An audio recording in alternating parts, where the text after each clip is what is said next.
नमस्कार मित्रांनो, मी शैलेश तुम्हा सर्वांचे निसर्गाच्या वाटेवर या माझ्या यूट्यूब चॅनेलवर स्वागत करतो।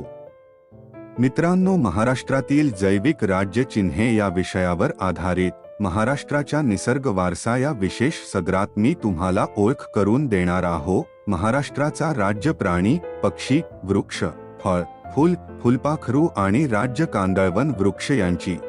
चला तर मग आज आपण भेटूया अशा झाडाला जो आपल्या महाराष्ट्राचा राज्य वृक्ष तर आहे आणि सोबत राज्य फळ देखील आहे। होय मित्रांनो, आंब्याचे झाड महाराष्ट्राचे राज्य वृक्षासोबत त्याच्या फळांच्या गोडांबट चवीमुळे महाराष्ट्राच्या राज्य फळ पण आहे।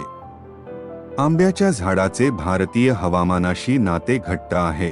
महाराष्ट्रातील अनुकूल वातावरणात आंबा मस्त बहरतो।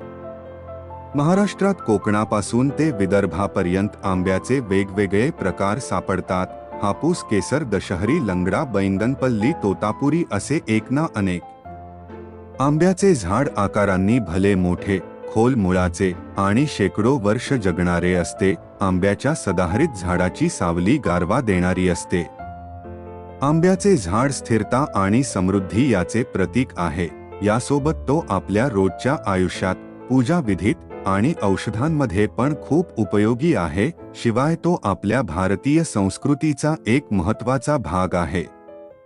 आणि कोकणातील आंब्यांनी तर सातासमुद्रापार जाऊन फक्त आपल्या राज्याचे नाही तर भारताचे नाव गौरविले आहे।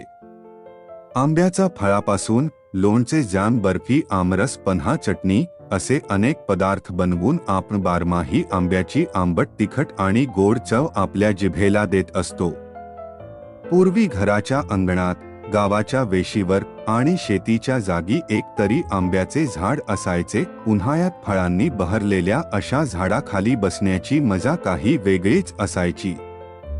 वाढत्या शहरीकरणामुळे आंब्याचे झाड आता आपल्या अंगणातून नाहीसे झाले आहे। शेताचा बांधावर पण आंब्याचे झाड पूर्वीप्रमाणे नजरेस पडत नाही। त्यामुळे एखाद्याच्या झाडावरील कैरी किंवा पिकलेले आंबे दगड मारून खाली पाडायची मजा आजच्या काळातील मुलांना लाभणार नाही। तर मित्रांनो, अशा या बहुगुणी आंब्याचे महत्त्व आपल्या दैनंदिन जीवनात किती आहे हे तुम्हाला कळले असणारच।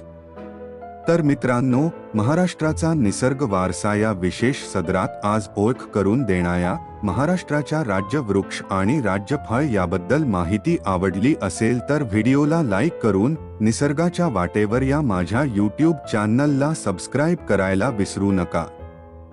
धन्यवाद।